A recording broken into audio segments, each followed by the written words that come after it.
Assalamualaikum warahmatullahi wabarakatuh. Perkenalkan, nama saya Dewi Harnawati, peserta Laser CPNS Kabupaten Karawang tahun 2025. Saya dari instansi bagian hukum Sekretariat Daerah sebagai arsiparis terampil. Berikut ini video monolog mengenai instansi saya, yaitu Sekretariat Daerah. Saat ini Sekretariat Daerah berada di Jalan Jenderal Ahmad Yani nomor 1 Nagasari, Kecamatan Karawang Barat, Karawang. Visi dan misi instansi Sekretariat Daerah Kabupaten Karawang. Visi: menuju Karawang maju, berdaya saing tinggi, dan berkelanjutan.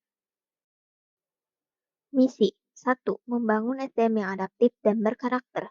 2. Mendorong sarana prasarana pelayanan dasar yang inklusif dan infrastruktur wilayah yang terintegrasi.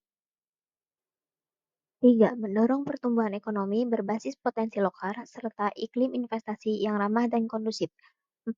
Mewujudkan pembangunan berkelanjutan dan berwawasan lingkungan. 5. Menciptakan tata kelola pemerintahan guna mendukung pelayanan publik yang inovatif. Struktur organisasi Sekretariat Daerah Kabupaten Karawang. Dasar hukum dari struktur organisasi Sekretariat Daerah yaitu Perbum nomor 51 tahun 2021. Sekretariat Daerah dipimpin oleh Sekretaris Daerah, yang dimana Sekretaris Daerah dibantu oleh 3 asisten.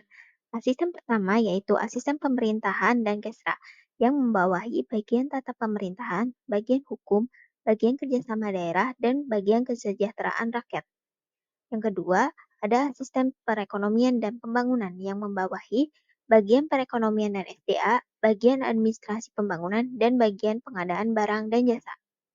Asisten ketiga yaitu asisten administrasi umum yang membawahi bagian umum, bagian protokol dan komunikasi pimpinan, bagian perencanaan dan keuangan, dan bagian organisasi. Berikut ini tugas dan fungsi bagian hukum.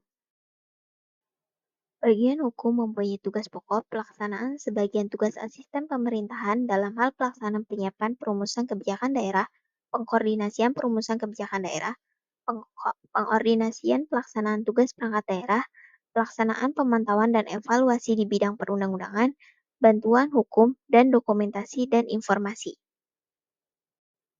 Bagian hukum mempunyai fungsi 1. Penyiapan bahan perumusan kebijakan daerah di bidang perundang-undangan, bantuan hukum, serta dokumentasi dan informasi. 2. Penyiapan bahan pengordinasian perumusan kebijakan daerah di bidang perundang-undangan, bantuan hukum, serta dokumentasi dan informasi. Yang ketiga, penyiapan bahan pengordinasian pelaksanaan tugas perangkat daerah di bidang perundang-undangan, bantuan hukum, serta dokumentasi dan informasi.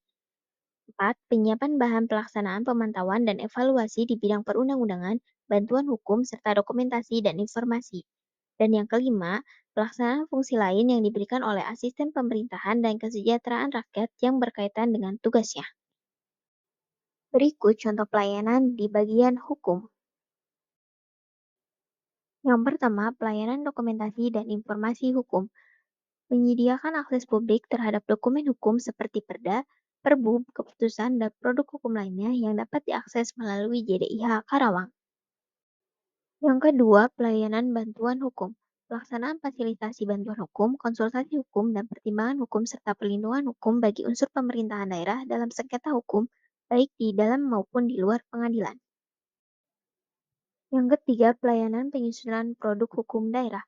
Membantu menyusun rancangan peraturan daerah, rancangan peraturan kepala daerah, keputusan kepala daerah, dan keputusan sekretaris, dan produk hukum lainnya.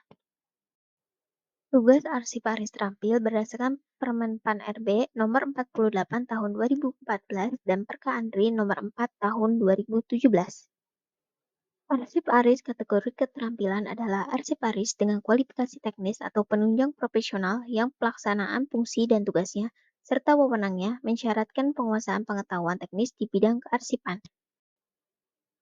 Kegiatan kearsipan yang dilaksanakan oleh arsiparis terampil atau pelaksana meliputi kegiatan pengelolaan arsip dinamis, kegiatan pengelolaan arsip statis, kegiatan pembinaan kearsipan, dan tugas tambahan.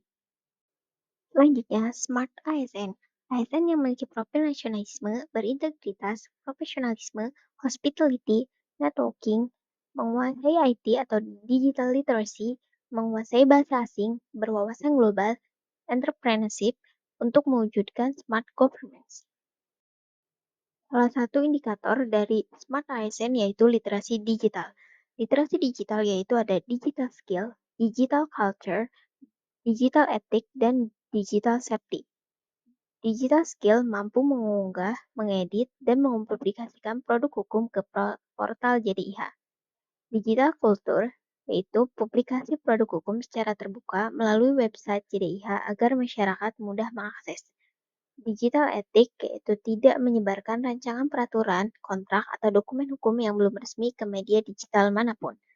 Yang keempat yaitu ada digital safety.